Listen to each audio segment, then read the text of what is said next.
Hi, everyone. Welcome back to Beyond Zenith, the podcast where we go beyond the title and learn the real stories from technology leaders. I'm Nicola Moss, co founder of Zenith Row, and very excited to introduce our guest today. She's worked across multiple universities such as Virginia Tech, Penn State, also works supplier side at AWS, and she is currently Associate Vice President of Research and Instructional Technology and Chief Academic Technology Officer at NYU, Jennifer Sparrow. Jennifer, welcome. How are you? I'm great, Nicole. It's great to be here on this very sunny Tuesday in New York City to joining you. So thank you. Lovely. And you've had a good start to the week so far? We have spring is on the way, and that's all we can ask for. So I don't know when this will actually be on. Maybe it'll be warm and sunny for everyone everywhere. But in New York, we have been had some sort of fake spring, and now we're very much into what we hope is the eve of real spring. Nice. The sun always makes everything better. It sure does. So, Jennifer, I really want to get into your journey and just learn more about you today. So, I know you spent more than 2 decades working at the intersection of education, tech, and innovation. How did your journey begin into this space? Well, that's a great question. And it's certainly, I don't think, a traditional journey into the space. So I majored in political science as an undergraduate.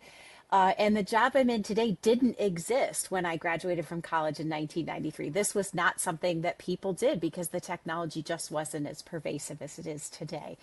So when I graduated, I was almost immediately involved in primary education in the state of Florida, and at that time, 1995, we were just starting to put computers in every classroom. These weren't even necessarily hooked up to the internet yet, but they were technologies that we were trying to get students to be able to be creators of new knowledge with the tools that they had. So very basic writing tools, very basic spreadsheet tools, database tools. So we knew that there was some opportunity for us to rethink education because of those technologies. And then we sort of had this very broad birth of the internet in households. So AOL became the thing, right? And I remember coming home to tell my husband the internet is going to change the way we do things in higher education or in education. He's like, yeah, whatever. If only we could watch movies on it. And we were both wrong. I said, that'll never happen. And we were both wrong. And so as the internet became more pervasive, it really was apparent to me that we were going to have to be able to leverage this in new ways across higher education. And so I sort of started down this journey, got a master's degree in ed tech. So thinking about how we leverage the technologies to create more interesting and engaging activities for students, how we thought about the tools as they were coming out and how we helped faculty engage those tools in their curriculum. And then really thinking about what is this life cycle of bringing those in and how do we assess those. So that took me to what at the time in 2009 was my dream job. I was the director of emerging technologies, and I thought, how does it get any better than this? I get to bring in new technologies. I get to help faculty rethink their curriculum based on these new technologies. We get to support them throughout the life cycle and make this sort of a lowest barrier of entry possible. And what I found was there's some really interesting opportunities for this aha moment from our faculty, right? They maybe have been teaching for many years and are thinking about how they integrate technology.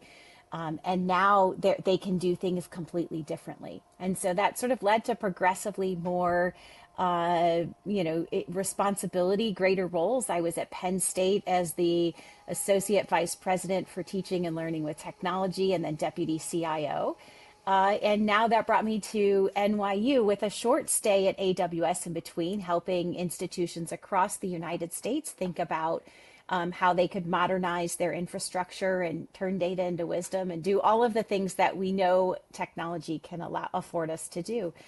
And now I get the research computing side of things in addition to the academic technologies here at NYU. So certainly not a direct route, a little bit circuitous, but I would say my advice to anybody who is looking to do something in this space or grow where they are currently is always say yes when somebody offers you to do an interesting project. Just say yes and figure it out. Nice, love that. And thank you. What an amazing journey. Did you always see yourself working in technology leadership within universities at all? I didn't, again, because this wasn't a role that existed. There were no role models for what this looked like. It wasn't a career option, right? I don't even think there were really CIOs in 1993 when I graduated from college, right? There were people thinking about how we bring technology in, but this idea of somebody leveraging technology to be a strategic partner across the institution was not something that was in my mind. I knew I loved education. I knew I enjoyed being around young people as they're thinking about, as they're embarking on their journey to higher education, and the possibility that's associated with being a student. And certainly, as this has been framed up around how institutions are leveraging technology to be change makers, right? So we may not be solving cancer ourselves, but we are providing the technology that empowers the researchers to solve cancer and do great work. And so I think that, my heart has always been around education. I didn't know that a technology was going to be a part of that. Yeah, that's amazing. And you can really empower the generations coming through today, which is great. What were there some, like, in your early moments in your career, what shaped the way you think about technology and education today? Or were there certain moments that helped you Yeah, see I think there's sort of probably a few key moments. One was, simply a part of a class. I was doing some reading for a class in my master's degree.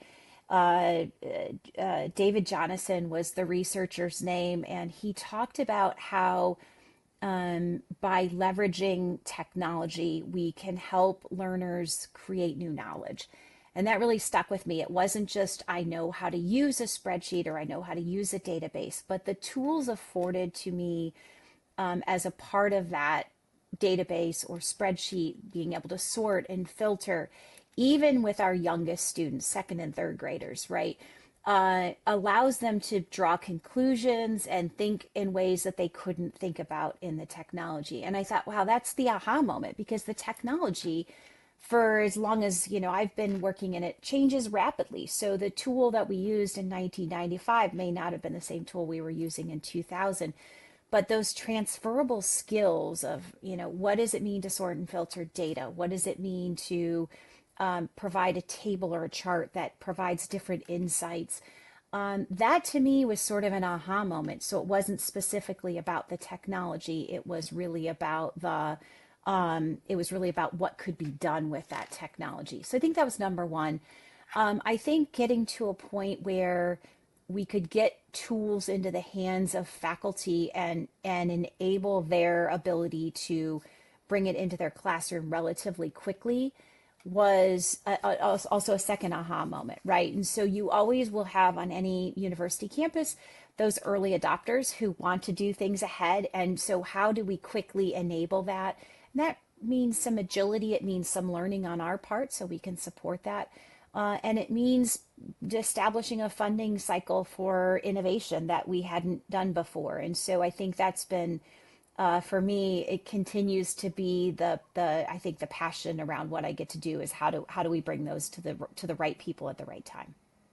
Nice. And it's always about bringing technology and people together so that they can kind of deliver, experiment, tinker, etc. And you were working on online learning and digital teaching models long before it became mainstream. Looking back, what did those early years teach you about how technology actually changes learning? Yeah, so I think that was really an interesting piece, Nicola. I was sort of cutting edge in this for a lot of, my friends and family. They weren't quite sure what this was and how could an online space mimic a classroom space. What we found pretty early on was, there was no significant difference in attainment of learning outcomes, whether you were doing it online or face to face. But what we understood and what we learned was, there's some things that are more conducive to an in person. Obviously, you don't want your heart surgeon to have done all of that online, but there are also some things that can easily be adapted to online learning that maybe we hadn't considered before. And certainly, as we thought about, how do we mimic some of those things that we did in a regular classroom. So, what does a student to student interaction look like? What does deep faculty to student interaction look like? How are there things that are maybe more easily facilitated through online learning that can't be done in, let's say, a large lecture hall, for example? Can you establish small working groups in an online course where they develop that team dynamics and they're able to carry that forward? So there were some affordances that we had in online learning that we didn't have in face-to-face learning. But I will tell you, right, this was met with much, I think, questioning about whether or not online learning could be a good replacement. So it was a fun place to be, sort of at the cutting edge. Obviously, that's become much more mainstream. And as we certainly approached COVID, that was certainly an enabler for all that we did. Yeah. And did you feel that COVID accelerated changes that you'd already been thinking about for years? Yeah, I think for me, I joked with people sort of as we emerged from the first, shutdown in March of 2026, or sorry, 2020, 6 years ago. I joked with people, we had made 6 years of progress in 6 weeks, right? So this were things that we had asked faculty to be doing for a very long time. Put your syllabus into the learning management system so students have a way to look at it. Establish discussion forums so students can have both contact with you and contact with other students and interaction. Do Zoom sessions for even for tutoring, or sections that you want to have a little bit more in-depth knowledge of. And so all of those things that we know are best practices around education in general, folks that were doing that already, I think, entered the COVID, time where we were all remote more easily. But lots of folks were able to pivot because of, sort of the technology and supports that had already been in place. And so, yes, I think it accelerated it, and it also provided me with some personal satisfaction when my family called and said, "Oh, now we get why you do what you do." Yeah, that must have been an aha moment for them as well. And then you've spoken about moving beyond digital literacy towards something you call digital fluency. What does digital fluency actually mean for students today? Yeah, for me, I mean, and again, we've been toying with this, and I actually just read an article this morning about AI fluency and how that will be a differentiator for folks. For me, the move from literacy to fluency. So we can talk about digital literacy. The move from literacy to fluency is really about not just being able to use the technology tools, but to be able to be a creator of new knowledge with those tools. And so if you think about this as a metaphor with foreign language learning, right? If you're literate, you can conjugate verbs, you can assign the right vocabulary word to a new word in the new, or to a word in the new language. But fluency is you can write a story, or you can craft a poem, or you can have a conversation that becomes this piece of new knowledge. And so when we think about digital fluency, it's not necessarily based in a particular tool, but it's what's afforded with these technologies. So it might be digital storytelling fluency, right? So we know that folks deliver via a variety of media. So what does that look like? It might be around failure fluency. So how does technology allow us to try things again and again and again and iterate rapidly? We frame this around sort of a cultural, cross-cultural communications fluency. So you're able to talk across a variety of cultures. For me, this is really grounded in what most people would probably, frame as a liberal arts education. So we want to make sure that all of these fluencies are built around critical thinking skills, creative problem solving, communications, right? These skills that we know are transferable across a variety of use cases, not only within their education, their time with us, but also beyond that. And it might not necessarily be those skills that they're using in their first or second job, but it's probably those skills that will allow them to accelerate to their third, fourth, and beyond jobs. Nice. So it's really empowering students to think and use the skills that they have coupled with technology. Absolutely. Nice. And then how do universities help students become creators of knowledge using technology rather than simply consumers of it? Yeah, I think we have to provide lots of opportunities for students to practice those skills both within the curriculum and outside of their formal curriculum. And so, how do we provide support for faculty? Thinking about what are the learning outcomes for their course? What's the lowest barrier of entry to getting to leveraging a new technology? So there are some things we've put in place here at NYU, specifically called the Spark Lab, and Spark stands for Studios for Prototyping AI Research and Knowledge.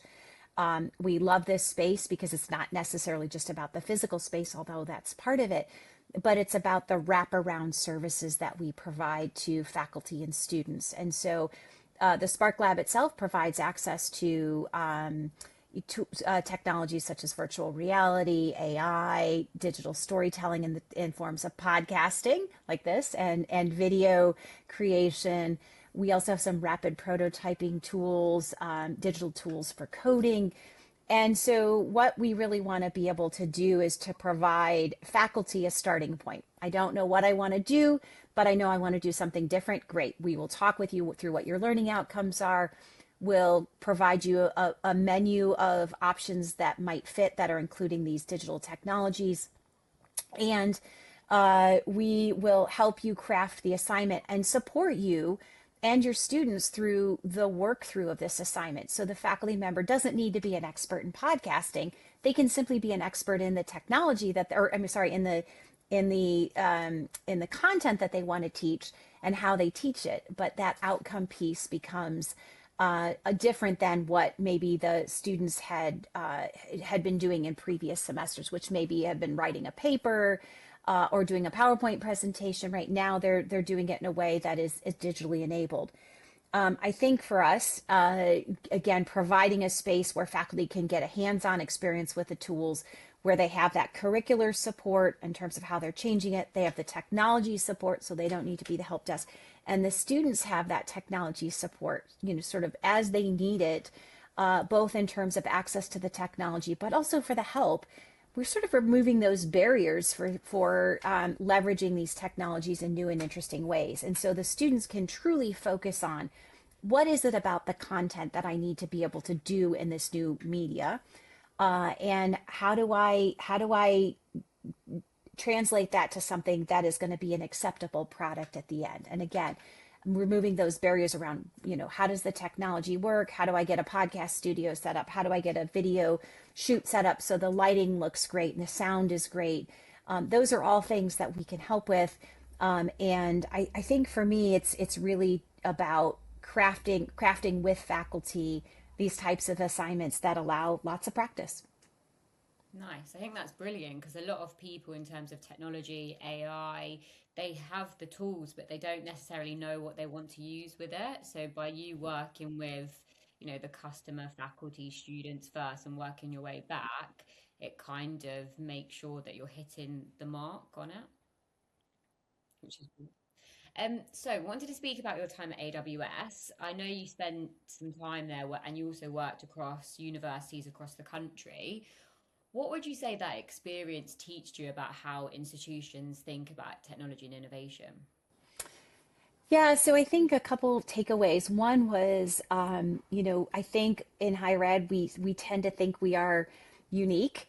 And what I found in my travels, again, in working with probably over 200 institutions from, Boston, Massachusetts, all the way to Los Angeles, California, and almost everywhere in between, was that a lot of our challenges are the same, right? So we as institutions, we have a lot of data. We don't necessarily know how to harness that data and how to leverage it for better insights. We all want to empower student success, and that looks different for different institutions, but that is the core of what we do, is getting students to degree, right? That's really important for us. And there are lots of opportunities around research and research computing that, maybe can't be enabled the way that it has been in the past. And so we need to be leveraging emerging tools to do so.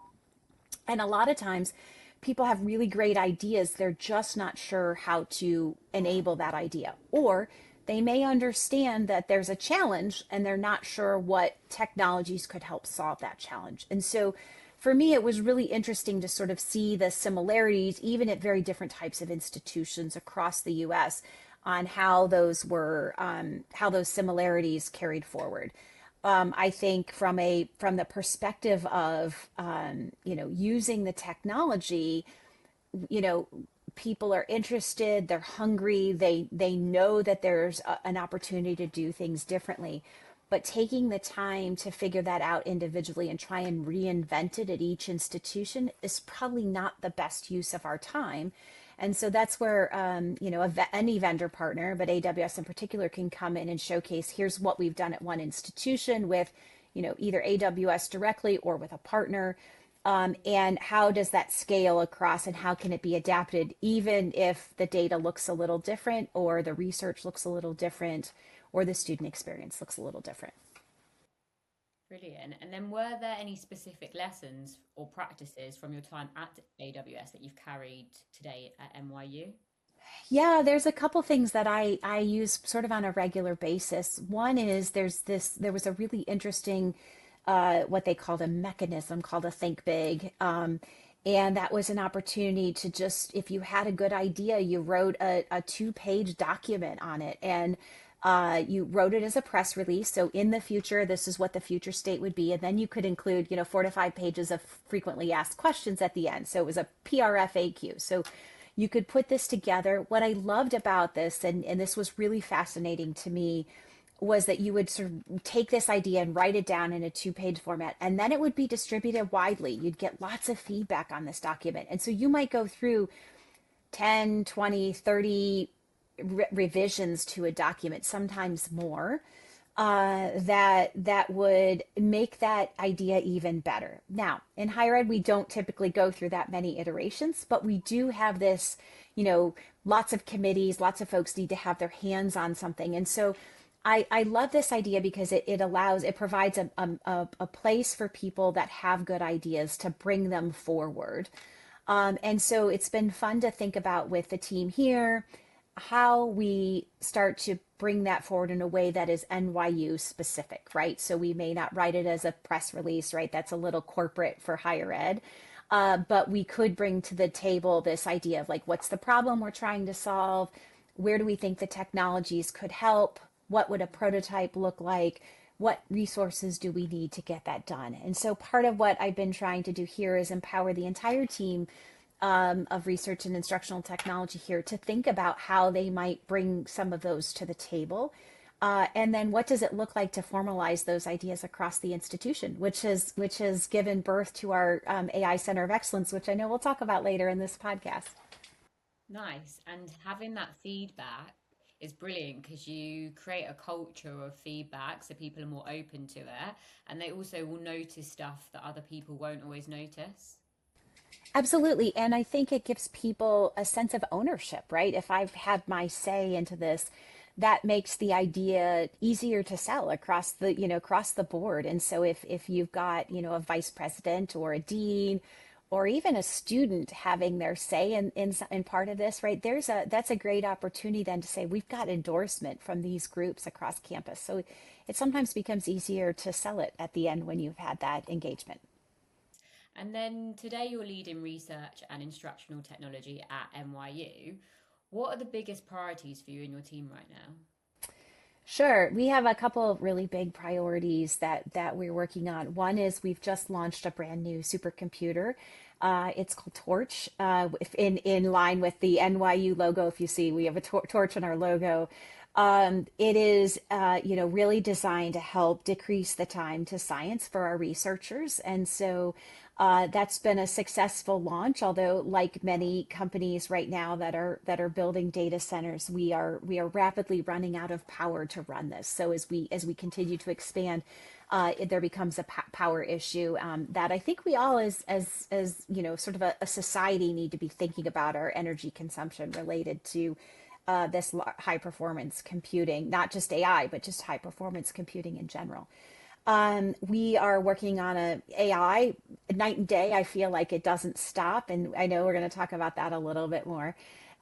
We are very adamant about thinking about security, so data security and infrastructure security across the entire footprint of the work that we're doing, because that is this is sort of an ongoing everyday challenge, and I think increasingly with AI is going to become more and more complex because our hackers are going to become smarter and the tools are going to be easier to utilize. We have the Spark Lab, as I mentioned, has recently launched, and we're continuing to expand that. We have a partnership with Unizen, which is a consortium of 14 institutions across the U.S. that are looking at how we leverage our student information system and our learning management system data, again, in ways where the power of the community is better than the power of one.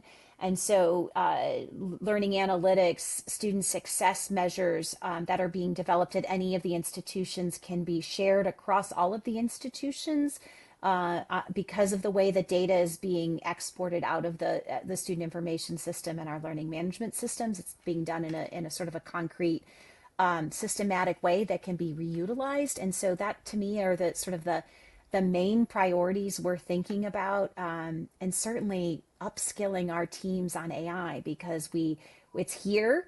We know there are great opportunities to use it, and we have, sort of a wide range of comfort and skills with it right now, which are important. Yeah, lots going on there, which is exciting. And what would you say, I guess, within your network? And you mentioned obviously partnering with a lot of different universities. What kind of challenges are they trying to solve right now with technology? Yeah, I think for us, one of the most interesting things that we've heard at sort of recent meetings uh, is around AI. Right? There's a huge pressure to use AI. I think our executive leadership at universities, our boards of trustees are pushing this. They hear that, our students are graduating with the right skills. They're also hearing that this is a great way to save money. And I think two things are happening simultaneously. One, we're having this rapid proliferation of tools, right? So there's an arms race in AI, and it seems like somebody else is winning every day. So you wake up and it's a new sort of model is available, and it's better at X or Y. And so, how do we keep up with those tools? How do we keep up with those tools in a way that is ensuring data protections for our student and institutional data, our researcher data, right? We certainly don't want that being used to train models, upcoming models. So I think that's kind of an important piece is how do we manage the proliferation of those tools while still being innovative and giving faculty and students access to the tools that they need and want in a rapid way. And we don't move rapidly typically in higher education. So this is a place where we're struggling a little bit. I think the other place where we're struggling is how do we think about AI policy and standards and security at an institution? And these are things where we don't even know what we don't know, Nicola, right? So folks are talking about turning on agentic AI, and this for simple things like if I ask the agent to take time off for me, can it log into Workday as me? Can it take off the time? We don't know necessarily where are the boundaries of that, and how do we know that it's not going to then take the step to change my direct deposit for my paycheck, right? And so there's a whole slew of things that we don't know what we don't know. And then every day it feels like there's something new in my inbox, either from the community, we have these strong listservs, or from my own internal work here at NYU that is like, oh, that's a question that's gonna come up now, right? How are we gonna deal with that? What does our policy look like? What do rules around this look like? How do we govern this? And we have a governance committee. Lots of folks have a governance committee, but I think they're in the same place where we are, which is we just don't know what's going to come down the pike. And so we're having to be agile and adapt. And again, higher ed is generally a little bit slow to respond to these things. And I think the opportunity to wait and see on AI has passed, and we have to move as quickly as we can to address those questions. Nice. And you know how you said universities don't move rapidly? Do you think that will change with AI? I think that we are moving as quickly as we can, right? So there's some universities have been leaders, right? They were out there at the first, sort of birth of these tools, and a Michigan, a Yale, right? They've been investing and thinking about these things. So they're moving rapidly. I think there's a whole bunch of us that are in the middle of the pack that are moving together to be more responsive.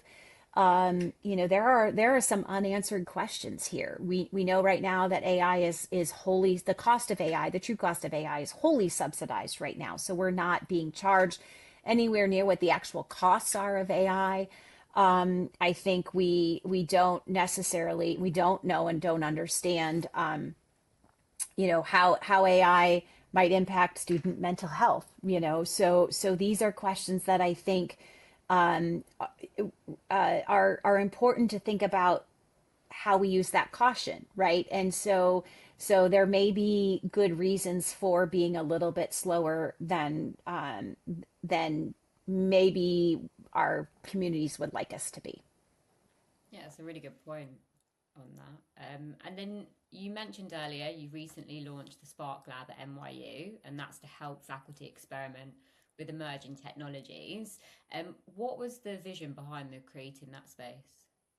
Yeah, the vision really was that we know that there is faculty want to do things differently, and sometimes they don't know where to get started. And so much of what we hear from students is they learn about technologies and expect to learn about technologies through their coursework, right? And so if we are simply trying to squeeze our students into a lecture only regurgitation of knowledge in their courses, that's not going to be a great experience for them. And it will prepare them for a small part of what they need to know and do when they leave our institution.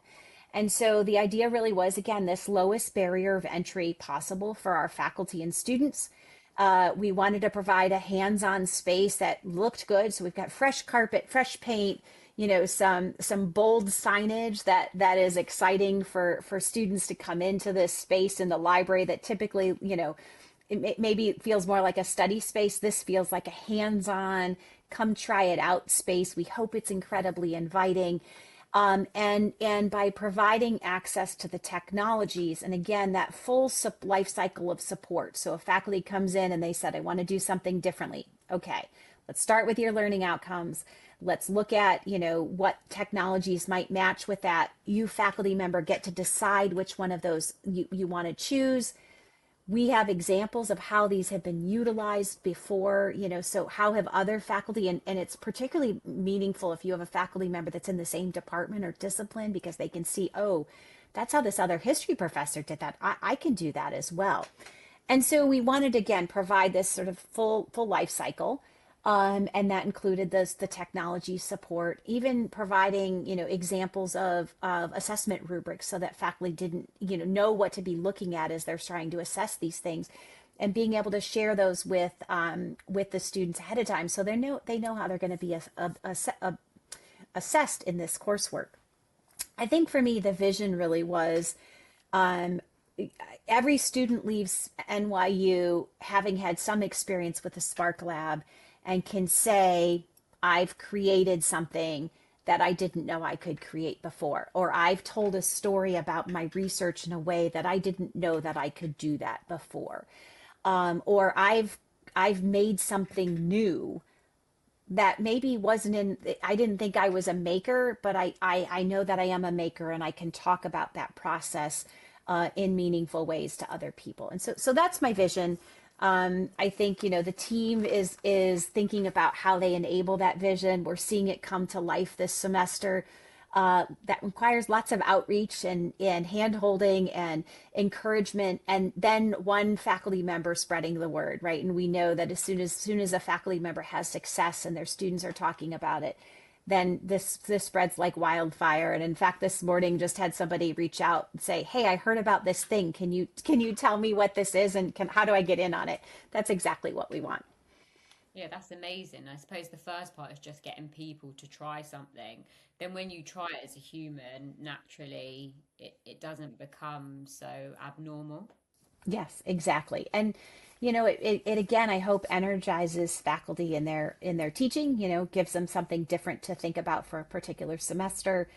And I hope it provides students with sort of some aha moments, right? It's like, oh, I can take what I would normally have written in a paper and create it as a two-person podcast, or I can tell this in a 360-degree video that then becomes a virtual reality experience for future learners. That's pretty cool. Nice. It's really meeting the student and everyone kind of where they are today, which is great. And have you found that giving faculty a place to experiment change the way technology is getting adopted in teaching at all? Yeah, I think for us, the biggest thing is being able to see it in action, right? So you can talk about these things in a very, academic way. Hey, you could do podcasting and it could change, how you do this. And folks that listen to podcasts or watch podcasts will get that. And maybe they can translate that to how this might work in their courses. But getting them in the podcasting studio or getting them with the virtual reality goggles on or tinkering with the rapid prototyping tools, I think it elicits something. There's an emotional component to this that maybe you don't get when you're just explaining it, right? And for us, that to me is so cool because it's not only, it's like when the faculty member has that emotional moment, you can see then that they understand that the students that would be participating in the same kind of activity would have that same elicit the same kinds of emotion. And so we know that learning sticks better if there's emotion attached to it. And so it's been really interesting for that hands-on aspect of it to see it in action and to understand how others have used it. And have you noticed from that that people are being more creative or thinking of different ways to tinker? Yeah, and we love that. We want people to come to us and say, hey, you're doing this, but what we really need it to do is to do, something completely different. Because we want to stretch our muscles as well, right? And so for us, that creativity is welcome. I joke with people, we are simply limited by their imaginations. And so we encourage faculty to bring their imaginations to the table and let's see how we can make that work for their course. And I think for us, that's the exciting part of the work we get to do.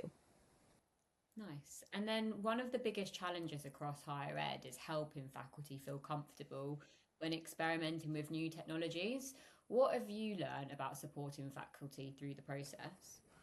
Yeah, I think a couple things. One is, we want people to come to us that are eager to try something different, and so we don't force people to come see us, right? So that's sort of number one. And then number two is really spending that time, particularly in that initial meeting or initial meetings, helping to, again, bring an instructional design person to the table with the faculty member to say, what is it that you want your students to be able to demonstrate that they've learned, right? This is a very sort of basic question. And I think an important one with AI, folks are very concerned about AI being used to do writing and answer quiz questions and do homework. And then students come in and sort of perform poorly on those things. And so um, that could be also a part of this conversation is where are you worried about AI, right? Where are you worried about your students using AI? And so that those to me are sort of two questions that if we start to get faculty to answer those questions, I am convinced that probably 98% of the time we could bring some solution or solutions to the table. And then empowering the faculty to make a decision about that, right? So it's not, oh, you are doing a history, you're teaching a history class. Everybody who teaches a history class should do a video assignment. No, that's maybe not the case, right? Maybe the case is that you're teaching a history class and you want to do a virtual reality field trip and you want students to reflect on that, right? So to go places they couldn't go, right? So imagine being able to go back to a particular place in history in a very virtual immersed experience and then reflecting and writing on that. And so for us, I do think it's about understanding and listening to faculty, It's about providing them with a menu of options, and then again, not having them have to be the technical support for these tools is a critical piece of this. And if things go wildly sideways, and they do sometimes, right? I remember what many years ago trying to do this with somebody in the early days of Twitter. I mean, I'm going to say this out loud. I hope the faculty member that we worked on will listen to this and say, "Oh yeah, that was me." But we were doing Twitter as sort of a live feed to provide students an opportunity to participate in a conversation that was happening, a debate conversation that was happening at the front of the classroom. Well, you can imagine all the ways that this goes sideways, and it did. I mean, it went sideways the very first class period, and so we shut it down. Right? We brought in, okay, so how do we figure out what this from this failure? What can we learn, and how can we move on? And so we brought in some guardrails and some support for the faculty members so that they didn't sort of throw the baby out with the bathwater, but they were really able to pivot and think differently about that next class meeting. I think it's so brilliant that you create a culture of fail fast, learn from it, and then kind of move forward. Yeah. And I love that, oftentimes we don't think about this, but our students are also going to push us on this, right? And so oftentimes when we do these engagements with faculty, we'll start with an instructional designer who's a professional staff, but we'll bring in students to be the support for the technology, both from on the faculty side of things and on the student side of things. So you can see this sort of, oh, there's a learning happening between a student and a faculty member as opposed to just the faculty and the student. And so I love that bi-directional learning that happens in this space.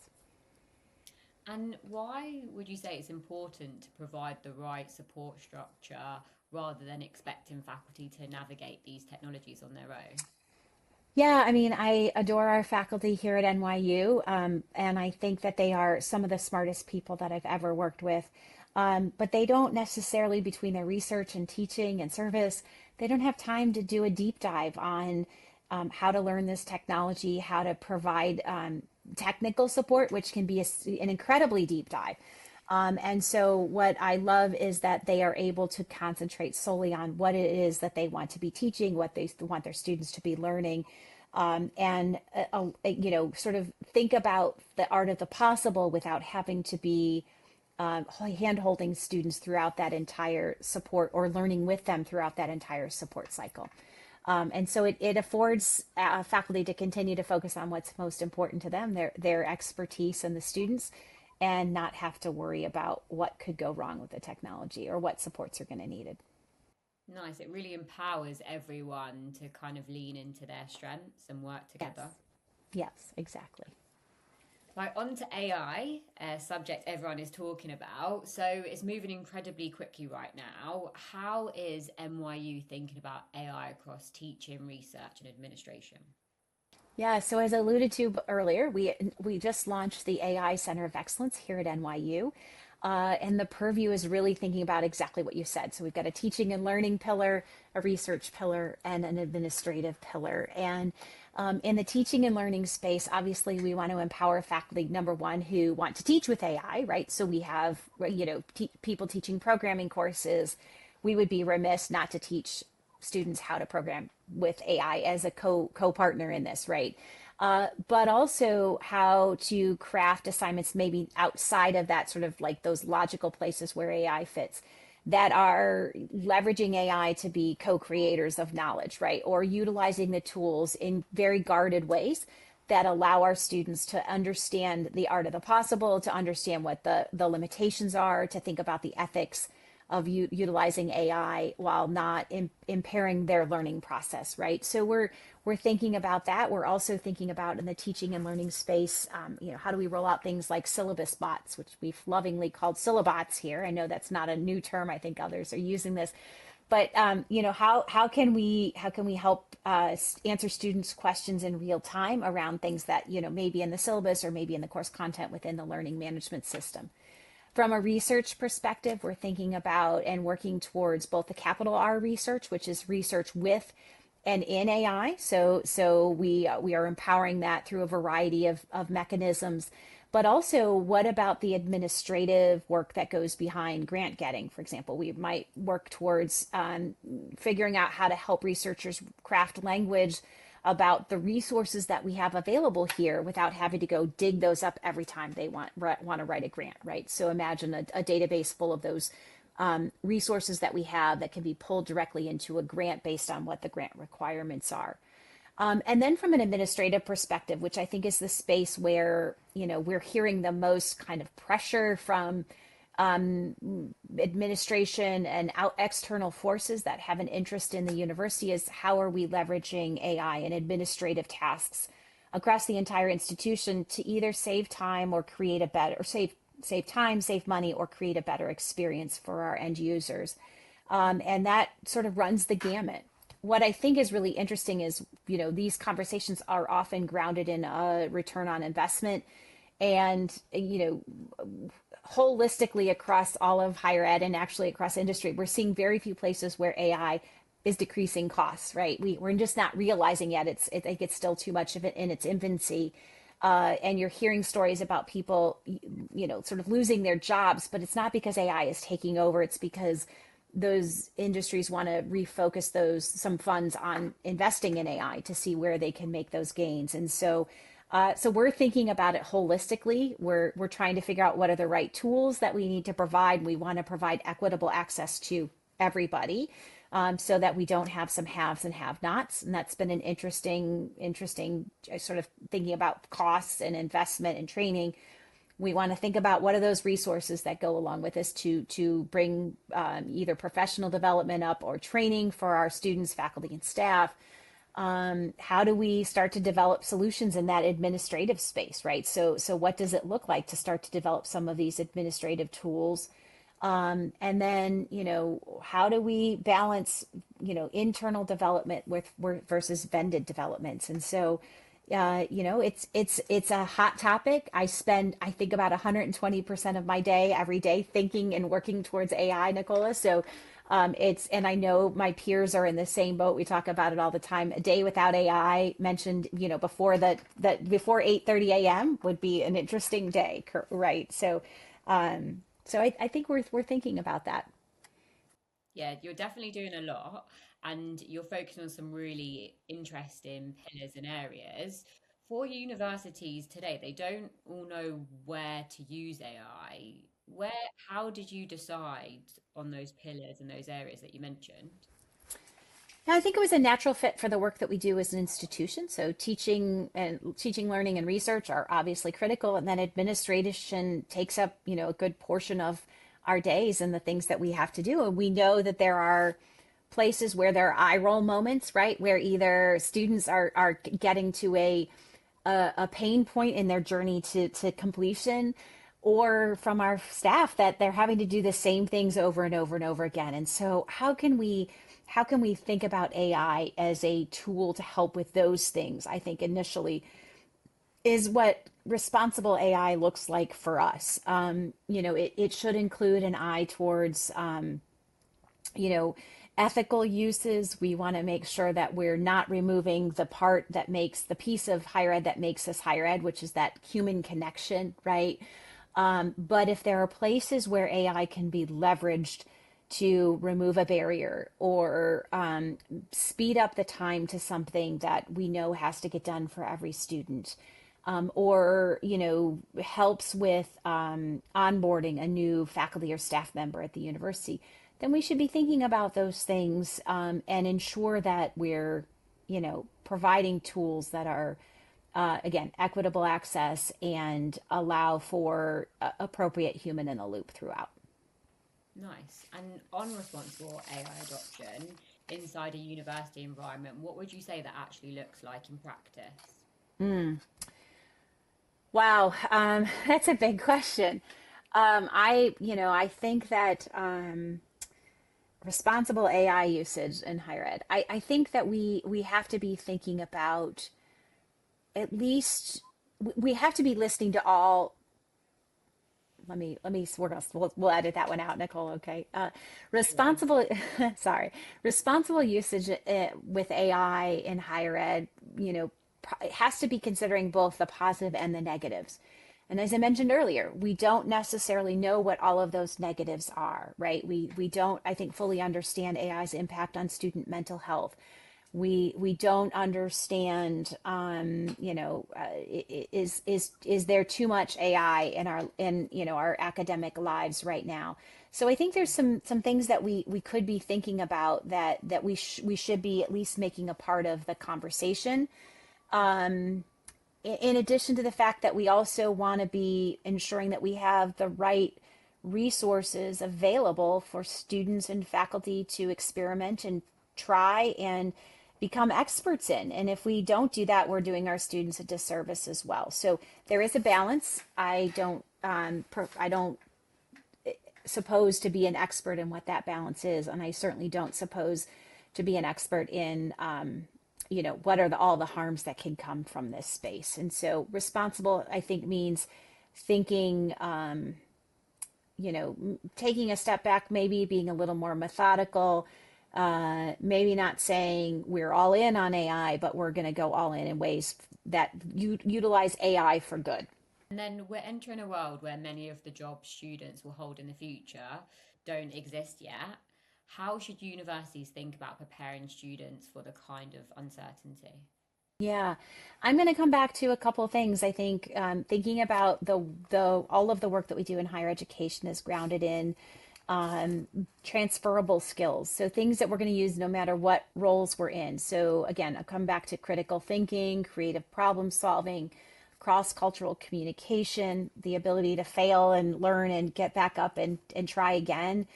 I think those are all skills that, regardless of the field you're in or the job that you're doing. Again, my job today didn't exist when I graduated from college, but the ability to write well and communicate, and be curious, and again, how to dust myself off after a failure.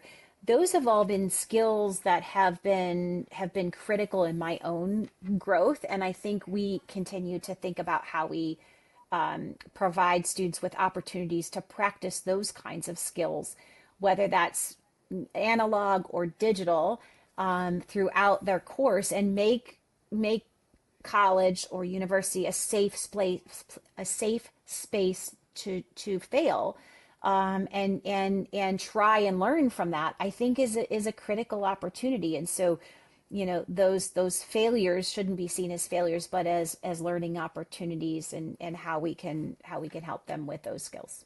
And then with those transferable skills, as technology continues to reshape the workforce, do you think there be the main transferable skills that, people will need to have? Is there anything else that you can see? Yeah, I mean, I would say the number one skill that I think folks need today is a curiosity and a desire to learn, because we don't know what we don't know, right? I think if we had this conversation in 2006 instead of 2026, we wouldn't have had, as jobs, drone operators or AI ethicists, right? So these are things that didn't exist, but there are skills that are applicable to that. And again, these jobs that, again, we don't know necessarily what they're going to look like in 5, 10, or 20 years. But the skills to be able to learn and lean into something when it's new, I think, is going to be critical. And then when you look ahead, I was going to say 5 to 10 years, but I don't know if that's way too far ahead for where we are in the AI world today. But even in the next couple of months or year, what changes in higher education excite you the most?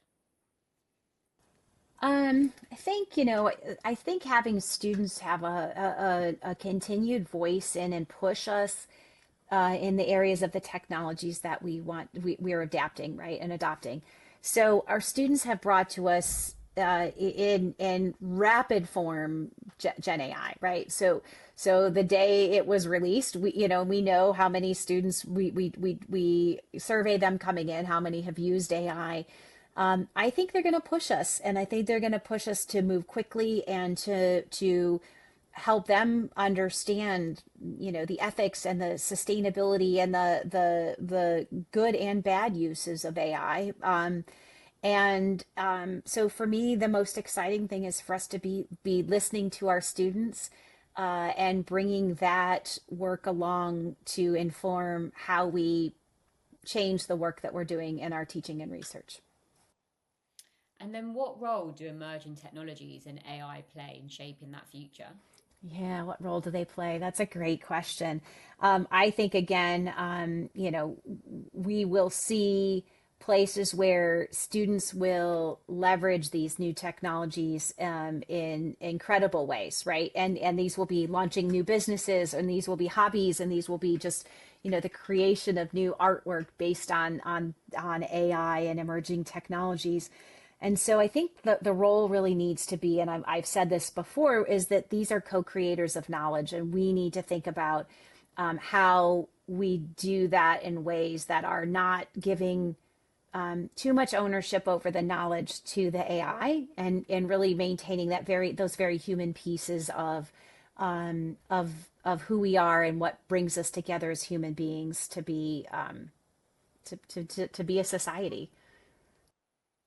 And then before we wrap up, what's one trend in education or technology that leaders should be paying close attention to right now? Um, Wow, what's one trend in education or technology? I think, for me, I'll do it from a broader education perspective, which is, I think we just need to be paying attention to, what are some ways that we can provide both, digital and non-digital experiences for our students. I think that, it's very easy to, always walk around with this device in front of your face. I'm on the subway this morning, and my colleague and I commented, there were like 98% of the people were looking down at their devices, and so.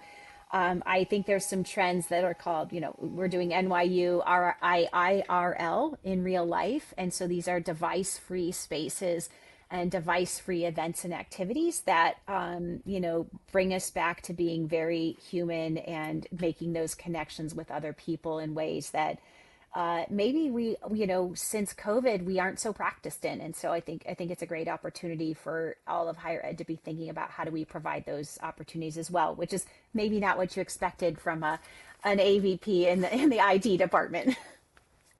But I think that's brilliant because you're empowering people to use tech to think of different ways. But at the same time, it's also about taking, technology away and bringing people more together. Exactly. Well, Jennifer, thank you so much for today. It's been really insightful. You've got an amazing journey, and thank you for sharing today. Of course. Thank you.